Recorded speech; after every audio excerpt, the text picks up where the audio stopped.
Mateo 16:18. Tú eres Pedro y sobre esta piedra edificaré mi iglesia. Primera de Timoteo 3:15. La iglesia es pilar y base de la verdad. Primera de Pedro 3:15. Estad siempre dispuestos a dar respuesta a quienes os pidan razón de vuestra esperanza o de vuestra fe. Te queremos entregar, Señor Jesús, este curso que empezamos ahora en tu nombre. Te queremos suplicar que todo sea para tu mayor gloria y honra y para el bien de las almas. Te queremos entregar nuestros corazones. Te queremos suplicar que nos des siempre un corazón dispuesto a dar respuesta a todo el que nos pida razón de nuestra fe, de nuestra esperanza. Madre Santísima, consagramos este curso que vamos a tener a tu corazón inmaculado y te suplicamos, mamá, que podamos traer muchas personas a la iglesia de tu divino Hijo. Oh Señora mía, oh Madre mía, yo me ofrezco enteramente a vos y en prueba de mi filial afecto os consagro en esta noche mis ojos, mis oídos, mi lengua, mi corazón, en una palabra todo mi ser, ya que soy todo vuestro, oh Madre de bondad, guardadme y defendedme como hijo y posesión vuestra. Amén. En el nombre del Padre, y del Hijo, y del Espíritu Santo. Amén. ¿Quién como Dios? Nadie como Dios. Muy bien, muchachos.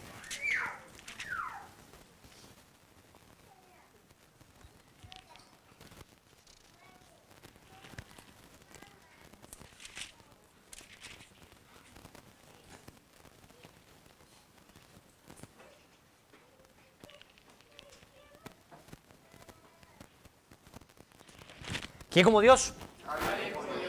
Bienvenidos entonces al curso de apologética. Apologética. Vamos a ver.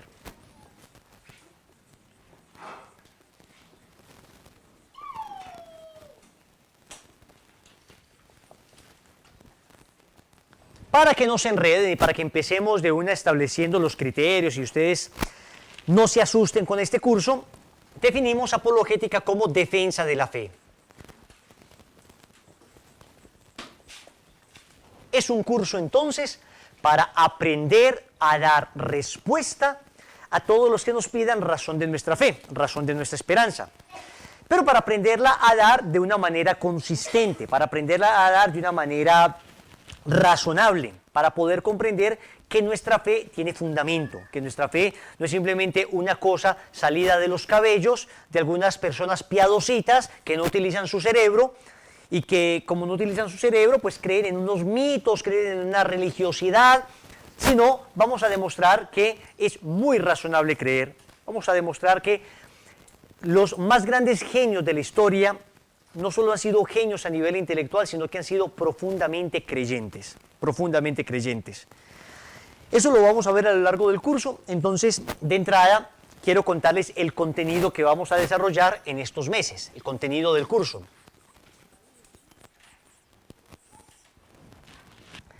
En primer lugar, vamos a tener una introducción que tendremos hoy, introducción a la apologética.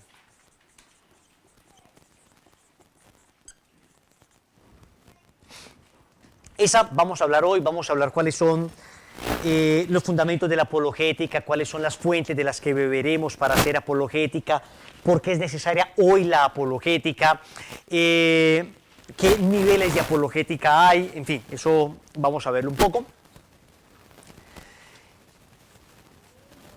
Empezamos, si Dios quiere, dentro de 8 días con el contenido ya propiamente del curso. Lo primero que vamos a ver es apologética con los no creyentes.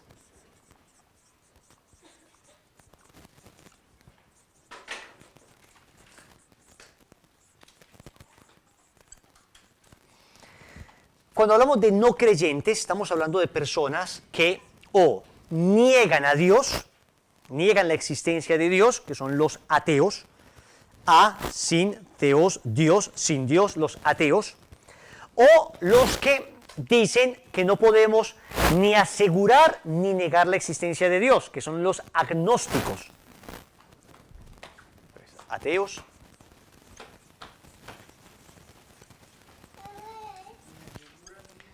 Ni aseguran ni niegan. Gnosis en griego significa conocimiento. Algo cognoscible, conocible, conocer, gnosis. Miren que ese artículo gnosis viene de conocimiento. Entonces los agnósticos son los que la letra A, el artículo A en griego significa sin. Entonces, ateos, sin Dios, agnósticos, sin conocimiento, los que se declaran sin conocimiento de Dios. Dicen, no podemos asegurar que Dios existe porque no tengo razones para negarlo. Pero tampoco puedo asegurar que Dios existe porque tampoco tengo razones para asegurarlo. No sé si existe o si no existe. Me declaro agnóstico. Y en general hoy estamos hablando de que no hay muchos ateos, pero los agnósticos van cada día en crecimiento. O sea, uno no ve personas que nieguen abiertamente a Dios, sino gente que va entrando como en un indiferentismo religioso. A ver, ni se preguntan por lo sagrado. Dios, pues mira, yo no sé, sí, creo que puede existir, pero tampoco sé, finalmente, ni me importa. El agnosticismo, la ignorancia en lo religioso va llevando a la indiferencia. Son los dos grandes males de hoy, ¿no? Ignorancia e indiferencia. Le pregunta el niño al papá, papi, ¿qué es peor, la ignorancia o la indiferencia? Le dijo, hijo, no sé ni me importa. Más o menos el resumen, ¿eh? O sea, ignorancia, no sé. Indiferencia, no me importa. Es más o menos lo que estamos viviendo hoy en la vida espiritual. Podríamos hablar también de unos antiteos, que es un neologismo, una palabra inventada por ahí que algún autor utiliza para decir que nos estamos enfrentando en ocasiones no a ateos fundamentados científicamente, ateos fundamentados filosóficamente, sino antiteos. Porque el ateo finalmente dice, es que no creo en Dios, ¿para qué voy a pelear contra algo que no creo? ¿Cierto? El ateo finalmente dice, yo no creo, se crea en lo que quiera. Pero lo que uno ve en redes sociales, lo que uno ve en los ataques en las universidades, no es gente que no solo no cree en Dios, sino gente que está deliberadamente encargada de ofender a Dios y de perseguir a los que creen en Dios. Entonces, no solo el que dice, no creo y ni me importa, sino, es que no creo y quiero que otros no crean. Y voy a atacar todo lo que de alguna manera indique creencia o fe. Eso empiezan a abundar. Alejandro Bermúdez, un famoso apologista católico, los llama ateillos. Él distingue entre ateos, que son personas pues más o menos razonables, que han llegado a una conclusión subjetiva de que Dios no existe por caminos equivocados, pero por lo menos son personas serias, que se esfuerzan por ser algo cultas. Entonces dice él, estos con los que se podría entablar un diálogo y mostrarles que su ateísmo no tiene fundamento, pero otros son los ateillos, que son fundamentalmente cristianófobos.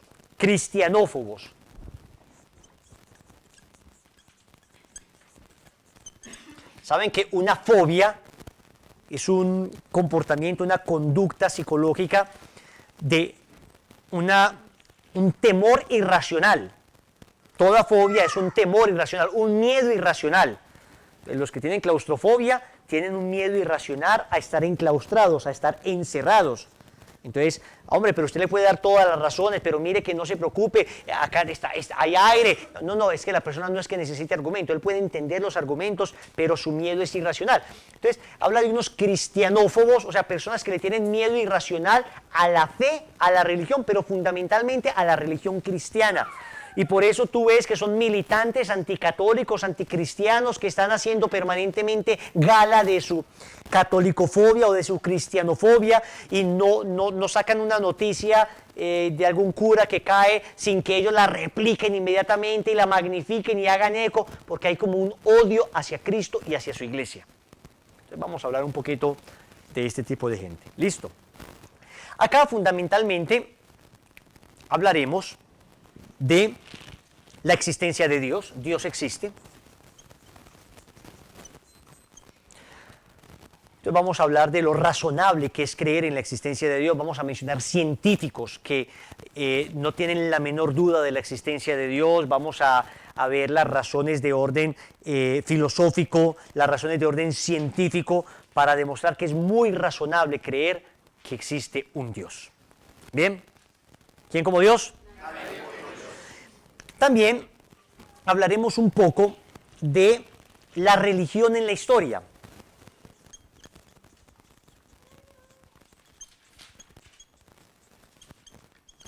¿Por qué? Porque uno de los argumentos que utilizan estas personas para atacar la fe es decir que la religión ha sido la peor lepra de la historia de la humanidad. La peor lepra de la historia de la humanidad. Entonces, dicen ellos que las guerras, los odios, fratricidios que ha generado la religión no son comparables con las guerras, odios, fratricidios que ha generado ninguna otra ideología, lo cual es falso, pero el método marxista o el método de Lenin específicamente, de miente, miente, miente, que algo quedará, que un sabio sacerdote colombiano, el padre Carlos Yepes, lo dice de esta manera: una mentira repetida es una verdad asumida. Es un método marxista, o sea, di mentira, calumnia, calumnia, calumnia, que finalmente de la calumnia algo queda la idea, queda la duda. Entonces, finalmente repiten esto sin ningún argumento de que las religiones han generado guerras, de que cualquier dogma genera odio, de que cualquier dogma genera muertes, y esto se va quedando y lo repiten como loritos los pelados en la universidad, porque los profesores lo repiten también como loritos, de otros profesores que a su vez lo repitieron como loritos, pero finalmente cuando uno va a los datos, es mentiras. Y más bien uno podría decir con contundencia el bien que la religión ha hecho en la historia de la humanidad. Y vamos a estudiar un poquito la fundación de las universidades, por ejemplo, se debe a la Iglesia Católica. El método científico se debe a la Iglesia Católica. Grandes descubrimientos científicos se deben a personas católicas que han profesado abiertamente su fe, o cristianos, personas creyentes que han profesado abiertamente su fe. Entonces, hoy, por ejemplo, hoy estamos empezando este curso. ¿Quién me dice la fecha de hoy?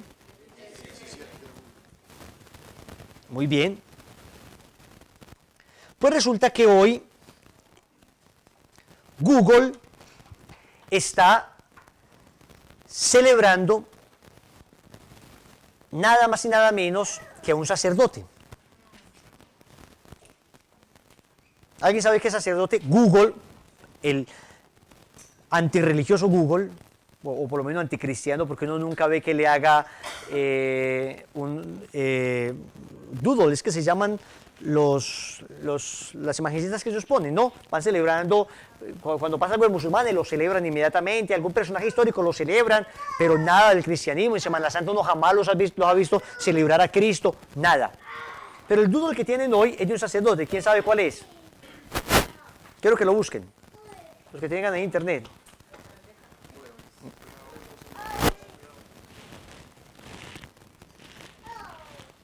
A ver si le salen. Porque es importante para el curso.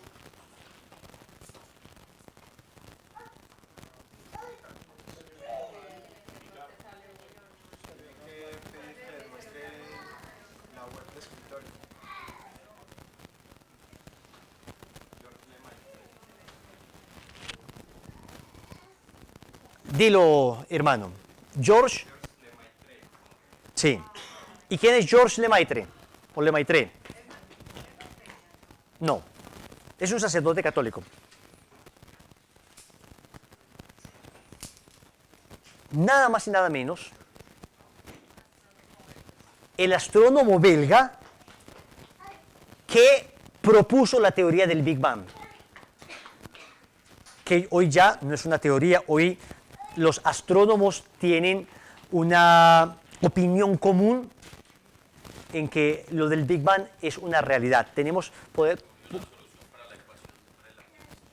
Todavía hoy podemos sentir el eco del Big Bang. Eso lo vamos a explicar más adelante y vamos a ver cómo esto no se opone para nada con el Dios creador, porque el Big Bang no es otra cosa que la explosión de amor del corazón de un Dios que nos creó. Eso lo vamos a ver. Pues resulta que George Lemaitre, este tipo, que no sé cómo se pronunciará en belga, pero este tipo, sacerdote católico, que nada más y nada menos propone la teoría del Big Bang. Estamos hablando de unos 15.000 millones de años que tiene la raza humana. Ya nadie va por los 500.000 millones de años como antes. No, estamos hablando de unos 15.000 millones de años. Entonces, señores, estamos hablando de que los más grandes científicos han sido o católicos, han tenido que ver con la fe cristiana, para que no vengan a decirnos ahora que la religión ha sido el opio del pueblo, algo que Marx dijo y que después se ha venido repitiendo y que desafortunadamente esta ideología ha plagado e infestado las universidades nuestras. Entonces vamos a hablar un poquito de eso y vamos a quitarnos todas esas teorías que tenemos. Vamos a mencionar algunos casos puntuales de la historia donde la fe ha sido significativa. Vamos a hablar un poquito de la Edad Media, que llaman época del oscurantismo, pero señores, como decía una de las más grandes conocedoras de la Edad Media es un oscurantismo lleno de luces. Que dicen que eso fue una época de oscuridad, de retraso en la humanidad, y vamos a ver que contrario a lo que ellos dicen, hubo una permanente luminosidad en desarrollos en aquella época. Y también acá, cuando hablemos de apologética de no creyentes, vamos a hablar del laicismo. Que es una cosa, señores, que se está dando en los últimos años, bueno, que viene desde la Revolución Francesa, pero que ahora ha tomado mucha fuerza, y es esto de la separación Iglesia-Estado. Y eso hay que tenerlo muy claro porque es cierto que debe haber una sana laicidad, pero no un laicismo. Entonces les voy a explicar todo eso, porque cada que tú quieres decir algo, por ejemplo, no al aborto, te dicen, tú no te metas, si tú no quieres abortar, pues no abortes tú, pero tú no vengas a imponer tu religión en el ámbito público. O si tú eres, por ejemplo, un senador católico y dices, no, es que yo me opongo al aborto, te van a decir, ah, es porque usted es católico. Entonces, lo que tratan de decir es que la manifestación de la fe debe estar relegada a espacios intimistas o a espacios privados, pero que jamás deberá haber una manifestación pública de la fe y que la Iglesia no tiene nada que decirle al Estado. Entonces, señores, pero eso sí, el Estado sí tiene que meterse con la Iglesia cuando le da la gana. Y el Estado sí se mete con la fe cuando le da la gana. Y el Estado sí quiere violentar la objeción, la conciencia de las personas, que es un sagrario donde la persona tiene, digamos, el derecho de decidir o no decidirse hacer algo. El Estado quiere obligarte y quiere obligar a los panaderos a que vayan contra su conciencia y hagan un pastel con una parejita de homosexuales, aunque él diga esto va contra mi conciencia, contra lo que yo creo que es matrimonio. El Estado, en cambio, ahí sí te va a obligar a hacerlo. Va contra la conciencia de los padres que quieren formar a sus hijos de acuerdo a lo que enseña la Biblia, y ahí sí el Estado se puede meter, pero eso sí, la religión no venga a meterse al Estado. Vamos a hablar un poquito de eso, porque eso es clave para los debates que estamos viviendo y que se nos vienen. ¿Les gusta el tema o no? Sí. Y estamos solamente en el segundo capítulo. Tercer capítulo. Apologética con los creyentes no cristianos.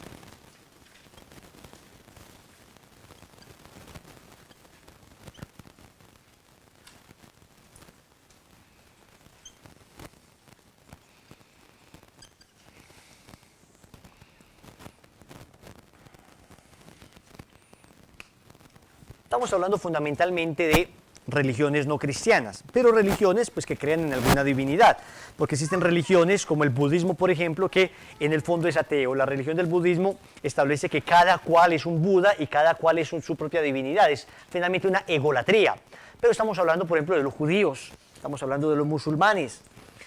Es una apologética que está más destinada a la demostración de la divinidad de Cristo. ¿Ok? Si esta está más destinada a la demostración de la existencia de Dios, esta está más destinada a la demostración de la divinidad de Cristo. Por eso, acá básicamente vamos a hablar de que Jesús existió. Y vamos a hablar de que Jesús existió y vamos a demostrarlo no solo con fuentes bíblicas. Vamos a demostrar históricamente los autores, y a lo largo de la historia, autores extrabíblicos han hablado de Jesús.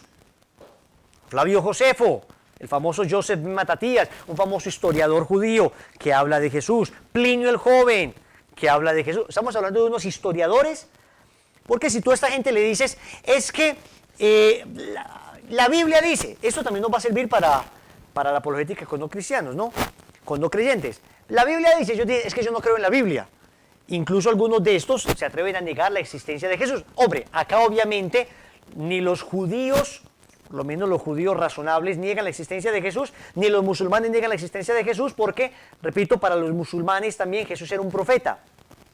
Pero tenemos que hablar de Jesús que existió y demostrar eso. En una entrevista que me llamaron una vez a la Universidad Nacional, acá de Medellín, un profesor bastante agnóstico me llamó y me empezó a hablar de la duda que existía sobre la existencia de Jesús, que finalmente hay autores que lo niegan. Bueno, eso ocurrió en la época del enciclopedismo francés, que hubo ateos que llegaron a negar la existencia de Jesús, pero hoy ningún historiador serio niega que hubo un hombre que nació en la Palestina del siglo I llamado Jesús. Ahora, ahí que digan que es Dios, pues no, pero por lo menos aseguran que hubo un hombre llamado Jesús de Nazaret, que era simplemente un judío marginal, un judío que se salió de los paradigmas de la época. Nosotros vamos a demostrar primero la existencia de Jesús, pero segundo, vamos a hablar de la divinidad de Jesús. Jesús es Dios.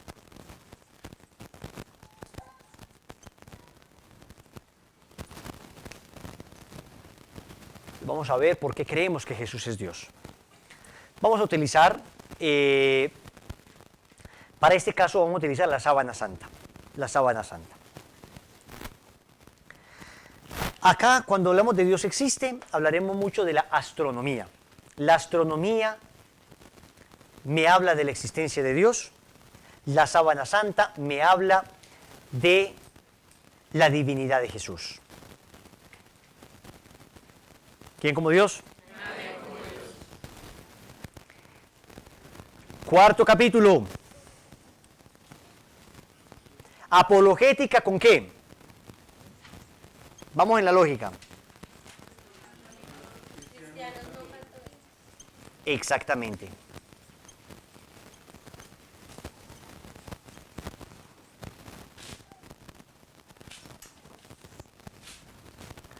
Ustedes se han dado cuenta que este más o menos es el camino que sigue la nueva era. Lo primero que la nueva era te quita es la iglesia. Entonces te dice, Jesús sí, iglesia no. Para dejarte a un lado de tu fe católica, pero sigue creyendo en Jesús. Después te presentan a los maestros ascendidos, a Maitreya, a Saint Germain, a Maharaji, a no sé quién. Y después se dice, bueno, Jesús era otro maestro ascendido. Entonces, digamos, Dios sí, Jesús no. Por lo menos Jesús no como Dios. Entonces, miren, primero te quitó la iglesia católica. Te quitó tu apellido católico. Después te quita tu nombre cristiano. Y te deja creyendo en un ser superior. Y después te va a decir, no, finalmente tú sí, Dios no, porque tú eres tu propio Dios, 100% yo. Y te llevan a este estado, al estado del agnosticismo, de la indiferencia. Bien, nosotros vamos a hacer una apologética a todo eso. Vamos a demostrar porque es muy razonable creer. Entonces, cuando hablamos de apologética con cristianos no católicos, siempre cuando hablamos de cristianos no católicos, nos podemos referir a protestantismo histórico, que es un protestantismo serio, surge de, serio, no verdadero, pero serio. Por lo menos tienen una estructura, tienen unas iglesias estructuradas. Hablamos de el cisma luterano que ocurrió en 1517. Martín Lutero, sacerdote católico agustino de la comunidad de Erfurt en Alemania, se separa de la iglesia católica. Empieza el luteranismo, con Lutero comienzan las divisiones, después Juan Calvino con el calvinismo, después el presbiterianismo, después por allá Enrique VIII en Inglaterra con el anglicanismo, los cuáqueros, empiezan a dividirse, se llama protestantismo histórico, ¿ok? Los protestantes tienen esa concepción, este protestantismo histórico, la concepción de que la iglesia no es institución física, sino la iglesia es institución espiritual. Ellos dicen que la iglesia no existe físicamente, sino espiritualmente. Por consiguiente, la iglesia de Cristo está en los corazones de aquellos que amen a Cristo. Pero resultará después, por allá, a finales del siglo XIX, un protestantismo que podemos llamar sectario.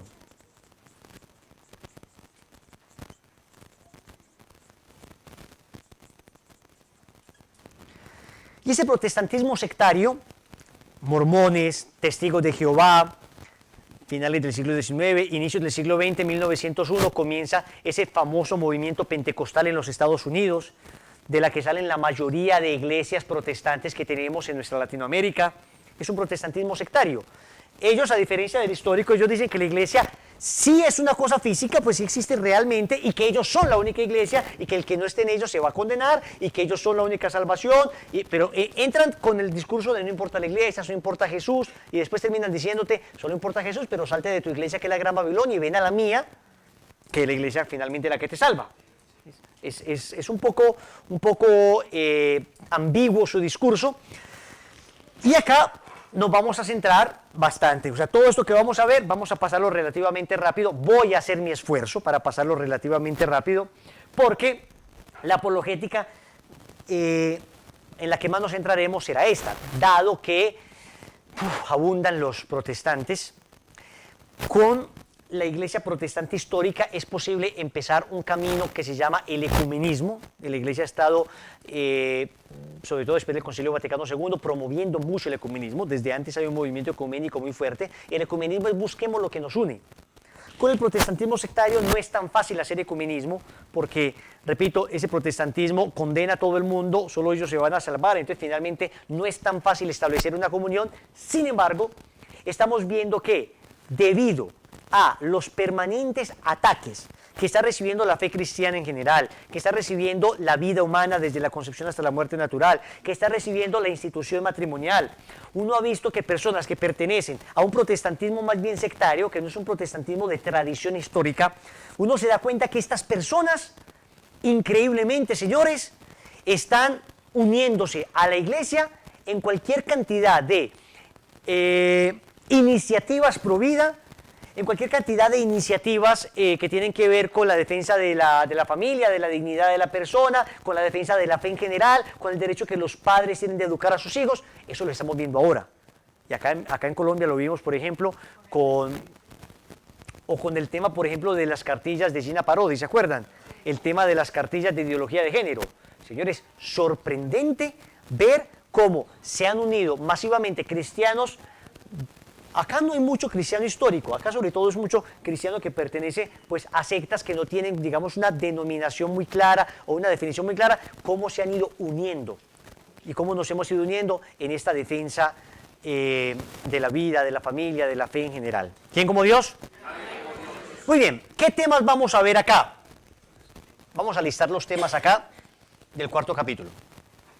Voy a listar una cantidad de temas, los veremos de manera muy sucinta, pero veremos citas bíblicas. Acá sí va a ser mucho palabra de Dios. Entonces, si en la primera parte era mucho hablar de la existencia de Dios, la segunda parte será mucho demostrar la divinidad de Cristo, la tercera parte será mucho demostrar la institución de la Iglesia Católica, la verdad de la Iglesia Católica.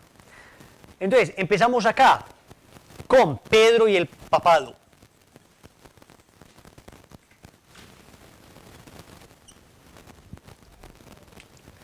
Entonces, si acá la astronomía nos da razones para creer en Dios, y acá la Sábana Santa nos da razones para creer en Jesús, cuando hablemos de Pedro hablaremos también de la arqueología. Y la arqueología nos dará razones para creer en la Iglesia. Porque hoy no tenemos duda alguna, estamos 100% seguros de que los restos bajo los cuales, o encima de los cuales más bien, el Santo Padre celebra la Eucaristía todos los días, esos restos que están en la Basílica de San Pedro, hoy no tenemos duda alguna, son los restos del apóstol San Pedro. Vamos a ver en su momento que ya no es una teoría, antes se creía, no estábamos seguros, el Papa Pablo VI mandó a hacer excavaciones y hoy tenemos una certeza científica, según la arqueóloga que lo descubrió, del 100% de que son los huesos del apóstol San Pedro. Entonces, eso es muy importante porque vincula la fe católica directamente con los apóstoles y con Cristo. Pero vamos a ver citas bíblicas al respecto también. Entonces, vamos a ver Pedro y el papado, vamos a ver el cisma de Oriente.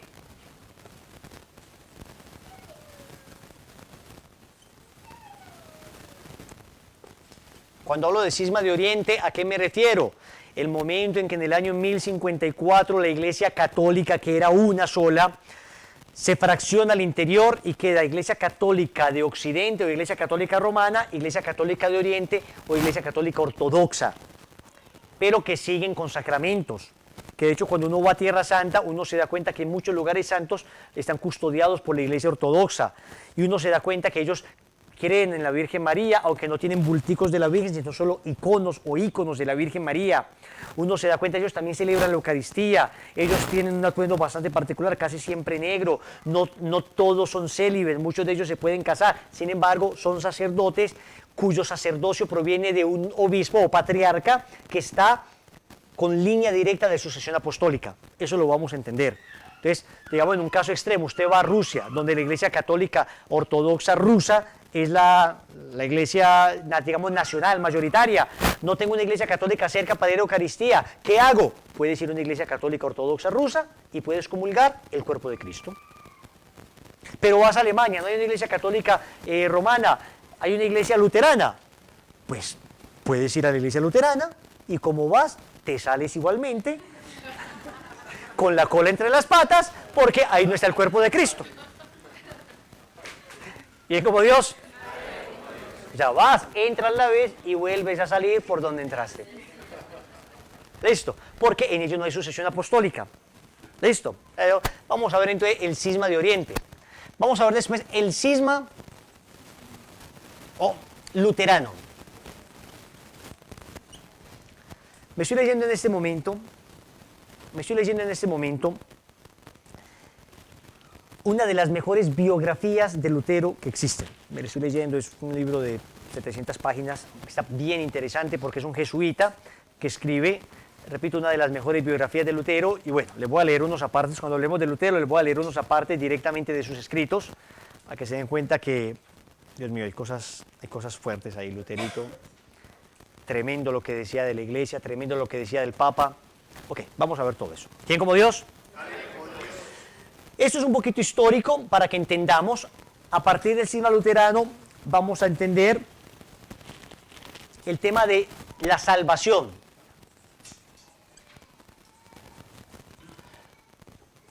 Fe u obras.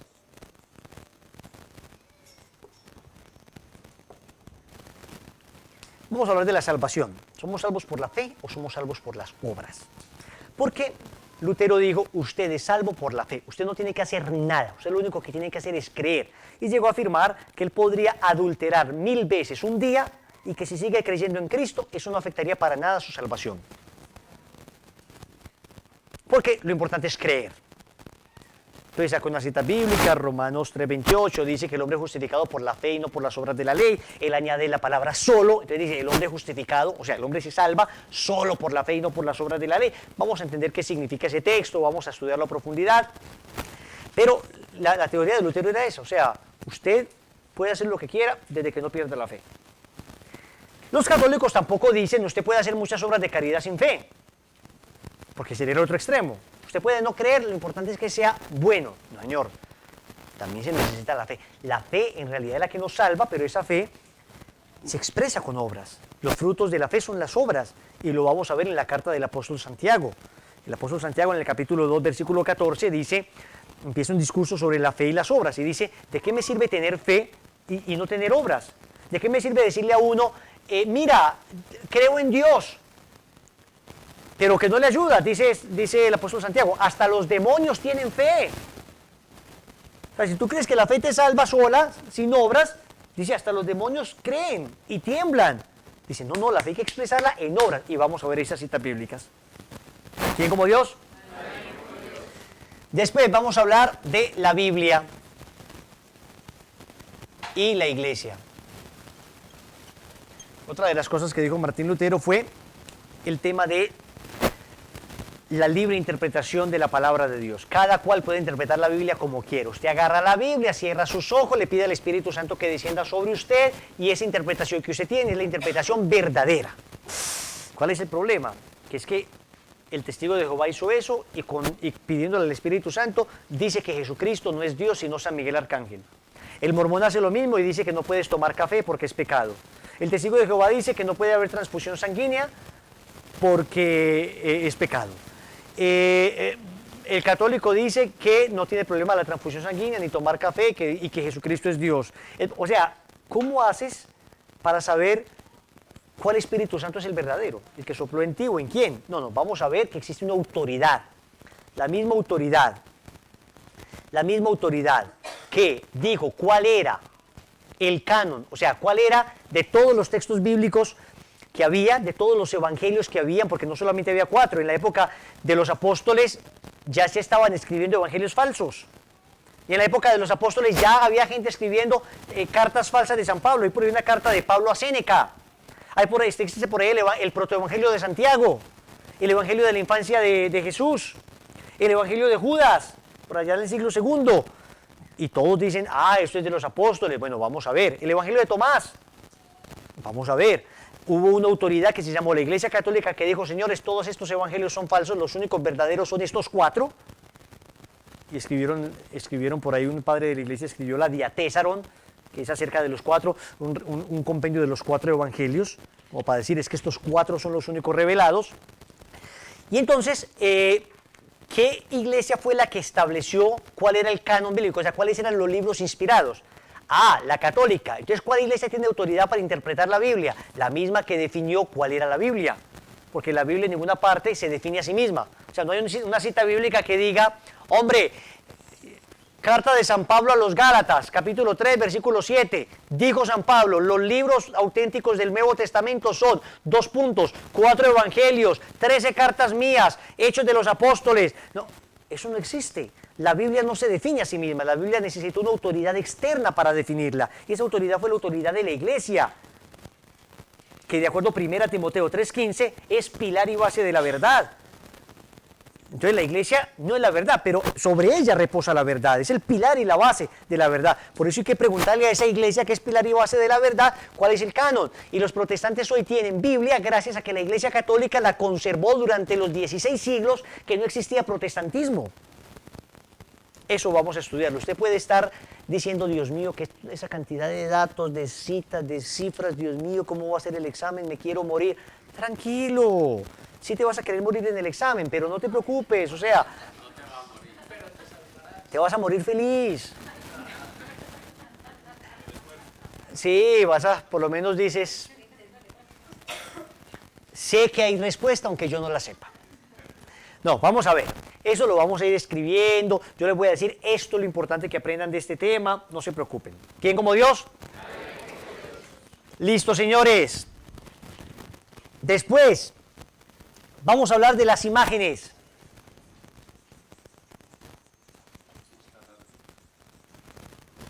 Se darán cuenta que no tanto, porque estos nos gastarán un poquito de tiempo. Otros haremos en una clase 2 de estos temas, porque son 2 o 3 citas bíblicas muy bien entendidas, les explico el concepto de las citas bíblicas, se la memorizan, examen, y vamos con la otra. ¿Por qué se ríen con lo de examen?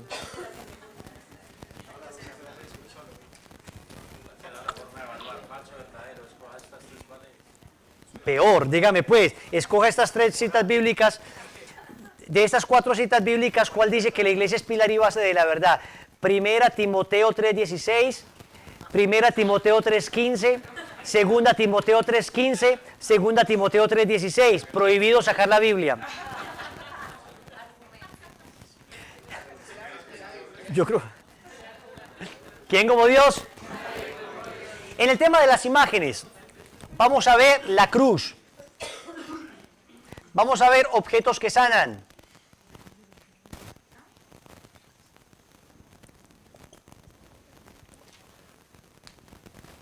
Porque, pero ¿cómo así que el agua de Lourdes? Vamos a ver que eso tiene su soporte bíblico. Que la medallita, que por qué la cargan, vamos a ver que eso tiene su soporte bíblico. Listo. Vamos a hablar de la confesión.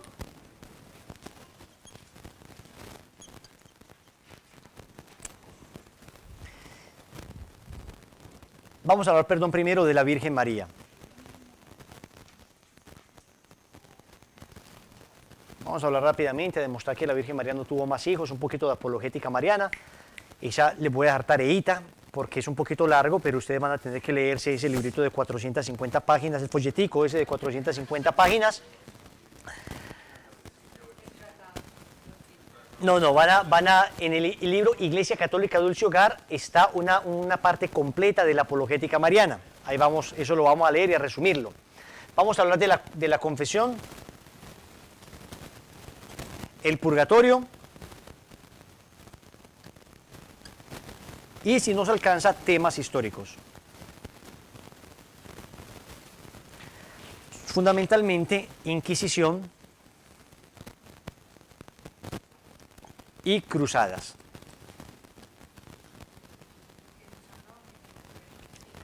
Vamos a rezar para que logremos avanzar. Señores, sencillito. Lo elemental. Lo que uno debe aprender en el catecismo de primera comunión.